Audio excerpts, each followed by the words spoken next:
ভাই সাহেব, এগুলো গরু নয় ভাই, এগুলো সব শুকর নিয়ে যাচ্ছে ভাই। মর্নিং এভরিওয়ান, কেমন আছো তোমরা সবাই? আশা করছি সবাই খুব ভালো আছো and welcome to our new blog. So আজকে আমি বেসিক্যালি কিন্তু যাচ্ছি কলকাতা। তো যাওয়ার রাস্তাটায় কত সুন্দর ভিউ আসে এবং যাওয়ার রাস্তাটায় কত কিছু পড়ে, সেগুলো আজকে তোমাদের সঙ্গে শেয়ার করব। চলো এই ভিডিওটাতে কন্টিনিউ করো। সো রাস্তায় গাড়ি চালাতে চালাতে খুব সুন্দর একটা ইন্টারেস্টিং জিনিস চোখে পড়লো যে এই যে সামনে যে গাড়িটা দেখতে পাচ্ছ, এটা একটা স্কুলের গাড়ি। তো এই গাড়ির পেছনে লেখা আছে যে যদি ড্রাইভার খুব স্পিডে গাড়ি চালায় তাহলে এই নাম্বারে কল করতে। না, সবথেকে হাসির বিষয় এটা যে স্কুলের কর্তৃপক্ষই জানে যে এই গাড়ির ড্রাইভার কিন্তু স্পিডে গাড়ি চালাতে পারে, তাও তাকে গাড়ি দিয়ে দিয়েছে। ভাবো, তাও আবার বাচ্চাদের স্কুলের গাড়ি।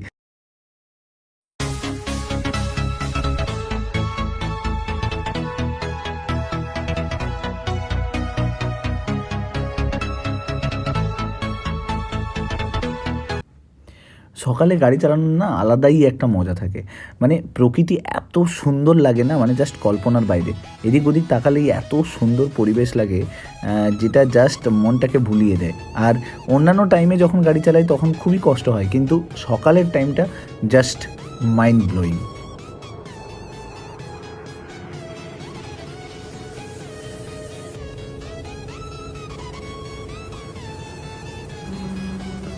সো গাড়ি চালাতে যেতে না একটা জায়গায় দাঁড়িয়ে পড়লাম। জাস্ট ভিউটা দেখো, এত সুন্দর লাগছিল, জাস্ট কল্পনার বাইরে। মর্নিংয়ে না এই ভিউটা সত্যি অসাধারণ লাগে।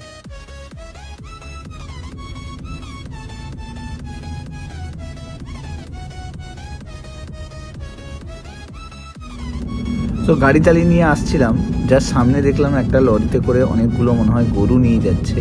সো চলো একে ফলো করা যাক আর দেখা যাক কীভাবে গরু নিয়ে যাওয়া হয়, কারণ গরু পাচার ওয়েস্ট বেঙ্গলে খুবই ফেমাস। একবার দেখে নেওয়া যাক গরুগুলোকে কীরকমভাবে নিয়ে যায়। ও ভাই সাহেব, এগুলো গরু নয় ভাই, এগুলো সব শুকর নিয়ে যাচ্ছে ভাই। কি দিন এলো এই! আগে জানতাম লরিতে করে গরুকে পাচার করা হতো, এখন দেখছি শূকরকেও পাচার করা হচ্ছে। কিছুদিন পরে না মানুষকেও বসিয়ে এভাবে নিয়ে চলে যায়। ভাই লরিটা প্রত্যেকটা মোড়ে সিভিক পুলিশকে টাকা দিয়ে দিয়ে আসছে। এবং সবথেকে মোস্ট ইন্টারেস্টিং জিনিস, এই লরিটার না কোনো নাম্বার প্লেট নেই। আমি অনেক ক্লোজলি গিয়ে দেখার চেষ্টা করেছি, কোনো নাম্বার প্লেট কিন্তু খুঁজে পাইনি। এবং কোথাও একটা ইউপির একটা নাম্বার দেখছিলাম, বাট তারপরে আর কোনো কিছু নেই। ইল্লিগেলি পুরো ট্রান্সফার করা হচ্ছে এবং রাস্তায় প্রত্যেকটা পুলিশকে কিন্তু টাকা দিয়ে দিয়ে যাচ্ছে।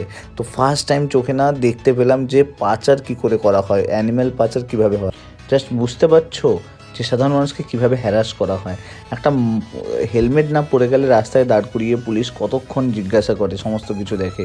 একটা নাম্বার প্লেট না থাকা গাড়িতে কত কিছু করে, একটা কেস দিয়ে দেয়, এমনকি অনেক অনেক সময় এটাও হয় গাড়িটাকে সিজ করে রেখে দেয়, এত কিছু করে। আর সেখানে একটা লরি যেখানে ইল্লিগালি অ্যানিমেল ট্রান্সফার করা হচ্ছে, সেখানে কোনো নাম্বার প্লেট ছাড়াই কত মানে স্মুথলি কিন্তু ক্রস করে যাচ্ছে। জাস্ট থিঙ্ক করো।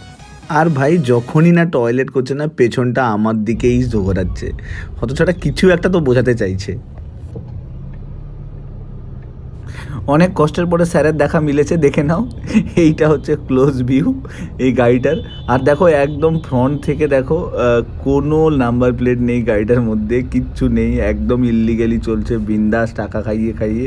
ফার্স্ট টাইম দিচ্ছে। ওই যে দেখো সামনে থেকে আবার আমার দিকে মুখ করেও আবার কিছু একটা ভেঙচে দিল, মনে হচ্ছে যে হতচ্ছাড়া কতক্ষণ আমাদের পেছনে পিছনে।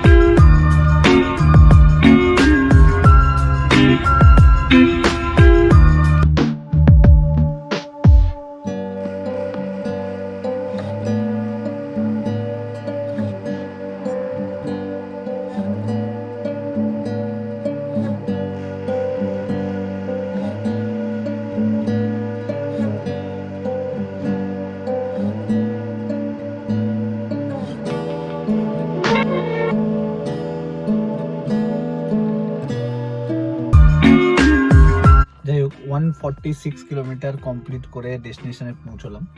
এবার এখানে কিছু কাজ আছে, সেই কাজগুলো কমপ্লিট করি, দেন বাড়িতে গিয়ে তোমাদের সঙ্গে আবার দেখা হচ্ছে। টাটা।